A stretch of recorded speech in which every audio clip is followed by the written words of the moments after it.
It's Sunday around 7 p.m. You're on the couch. There's a glass of wine, maybe a show playing, and by every external measure, you are relaxing. But your mind isn't on the couch. Your mind is already in Monday's 9 a.m. meeting, rehearsing what you'll say if your manager pushes back on the numbers. You're drafting a defensive email you haven't sent. You're calculating how a bad quarter might affect your year-end review.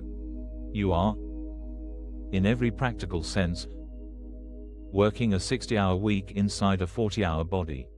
Here's what I want to explore in the next few minutes: the possibility that this exhausting mental habit, the constant rehearsing, planning, worst-casing, control through thinking, isn't actually protecting you. That mentally releasing the future, not suppressing worry but genuinely handing it off, does something planning and problem-solving never quite do.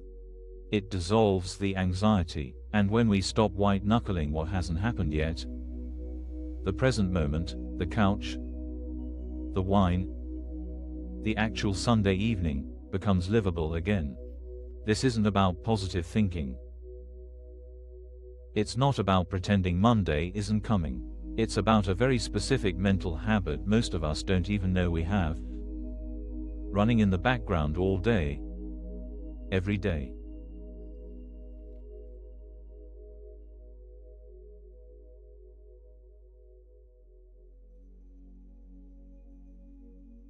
Because here's the thing about Sarah on the couch. She wouldn't describe what she's doing as worrying. If you asked her, she'd say she's just thinking. Just going over things. Just being prepared. And this is the trick of it, the mental job we've all taken without realizing it. Somewhere along the way, we picked up the belief that if we think hard enough about the future, we can control it.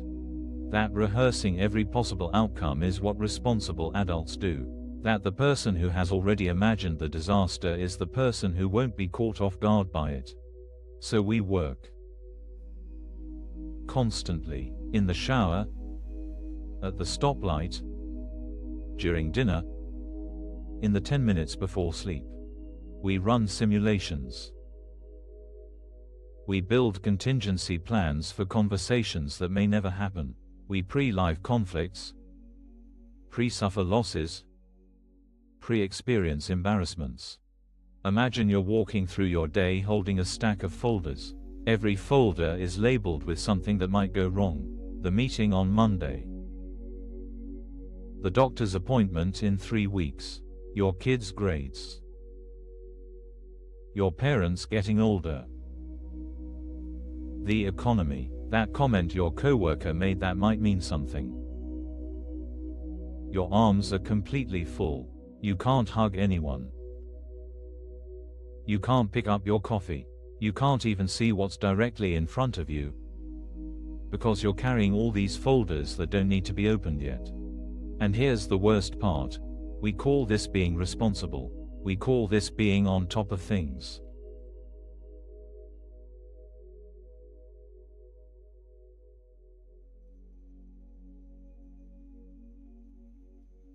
So let me ask something that sounds almost too simple to be useful. When has it ever worked? When has mentally rehearsing a difficult conversation actually made the conversation go the way you rehearsed it? When has pre-worrying about a bad outcome actually prevented the bad outcome? When has running a worst-case scenario at 11 p.m. on Sunday ever given you information you couldn't have gotten calmly at 9 a.m. on Monday? I'm not being rhetorical. Actually think about it. What we usually find, if we're honest, is that the thinking felt like it was doing something. It felt like preparation, but the actual work, the real preparation, the real decisions, the real handling of the real situation, that all happened in the moment, when the moment arrived. The rehearsal was just tax.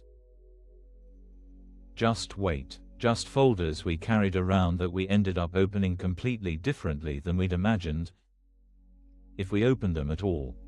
This is the strange, almost embarrassing recognition The strategy of controlling the future by thinking about it constantly is the one strategy that has never once worked.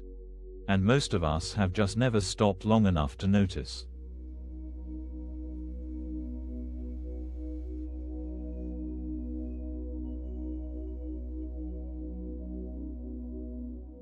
Here's where something can shift.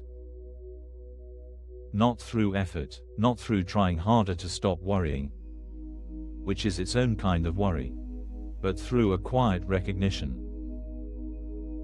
The folder stack was never protecting you. It was just heavy. When you really see that, not as a nice thought, but as an actual observation about your actual life, something in you can loosen. It's not resignation. It's not, whatever, I give up. It's more like the difference between a clenched fist and an open hand. Both hands can still work. Both hands can still do everything hands do, but one of them is exhausted and cramped, and the other one is free. Setting the folders down doesn't mean throwing them away. It doesn't mean pretending Monday isn't happening. It means trusting that when Monday's meeting actually starts, you will have access to everything you need. Your intelligence, your experience, your capacity to respond in real time. All of it will be there. It doesn't need to be preloaded on Sunday night. In fact, preloading it on Sunday night is what makes you show up on Monday already depleted. What we're doing here, call it releasing the future, call it handing it off, call it just putting it down, is recognizing that the future is not actually being held together by our worry. It never was. Something quieter and more competent has been handling things underneath the noise, and we've been so busy running simulations we haven't noticed.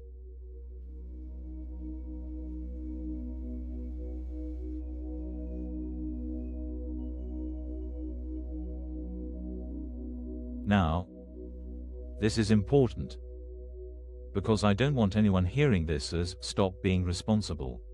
What stays? The practical stuff. You still put the meeting on your calendar. You still review your numbers if reviewing your numbers helps. You still make the doctor's appointment, save the money, have the hard conversation when it needs to happen. Decisions still get made. Plans still get planned. What goes is the grip between the decisions. The white-knuckling, the rehearsing at 11 p.m. The pre-suffering, the dragging of tomorrow into today so that you never actually get to be anywhere. Here's what Sarah discovers. If she catches it, she's mid-rehearsal on the couch, drafting the imaginary email for the 8th time, and something in her just notices. Notices she's not on the couch. Notices she's in a room that hasn't happened yet, having a conversation that may never occur, with a version of her manager that only exists in her head. And in that noticing, something releases.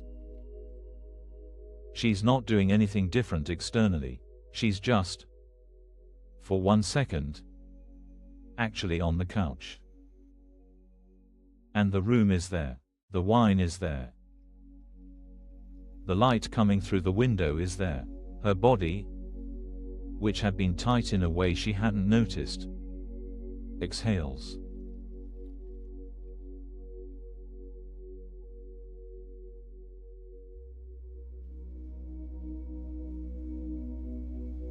That exhale is what this whole thing is pointing to, not a technique, not a mantra, not a mindfulness performance, just the recognition that the present moment, this one, right now, wherever you are, has been here the whole time, waiting for you to come back to it. And that when you set the folders down, even briefly, even imperfectly, you don't lose anything. You gain everything you'd been too full to hold. The practice, if we want to call it that, is small. It's noticing when you're carrying the stack. It's a quiet, internal gesture that says, I don't need to open this folder yet. When Monday comes, I'll be there. Until then, I'm going to be here. You might have to do this 100 times today. That's fine. Every time counts. Every time you set the folders down, even for 30 seconds, you're retraining something old and tired. You're teaching yourself that the future is not your job to pre-live. That your job, right now, is just this. And what you'll find, not as a promise, but as a report from people who've actually tried it, is that the things you thought you needed to worry about get handled. Not by worry. By you showing up rested, in the actual moment, with your hands free. If you want to keep practicing with us, you can like the video and subscribe. Let's take a moment now to let this settle with a guided meditation.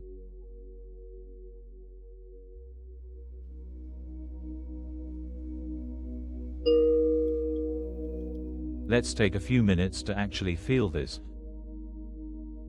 rather than just think about it. Settle into wherever you're sitting. Let your shoulders drop. Let the weight of your body be held by the chair, the couch, the floor. You don't need to hold yourself up right now. Take one slow breath. Let it be a little longer than usual on the way out. Notice what your mind was just doing. Not to fix it, just to see it. Maybe it was already in tomorrow. Maybe it was replaying something from earlier. Maybe it was running a quiet list of what still needs to get done. Whatever it was, that's the stack of folders. That's the weight. Now imagine, very gently, setting them down. Not throwing them away, not solving them. Just placing them beside you. They'll still be there if you need them. You don't need them right now. Feel what that's like. Even a small version of it. The shoulders soften. The jaw softens. Something in the chest opens by a millimeter. Breathe here. Nothing to figure out. Nothing to pre-live. Nothing to rehearse. The future is not your job right now. Your job, right now, is just to be here, in this breath, in this room, in this quiet moment. If a folder tries to come back into your arms, that's okay. Just set it down again. Gently. As many times as you need. Notice the room around you. The light. The sound. The small, ordinary details you usually walk past. This is the present moment. It has been here the whole time. Rest here for a few more breaths. No goal. No task. Just this. And when you're ready, let your eyes open, or let your attention widen. Bring this softness with you. You can carry less than you thought. You can move through your day with your hands free. Thank you for practicing with us today. If you'd like, there's a free digital copy of A Course in Miracles available through the link in the description. You're also welcome to leave a simple comment such as, I am grateful. Thank you for spending this time here. If something in this landed, even a small exhale, even a moment of recognition, that's enough. That's the whole thing. Be gentle with yourself as you move back into your day. The folders will still be there. You don't have to carry all of them at once. I'll see you next time.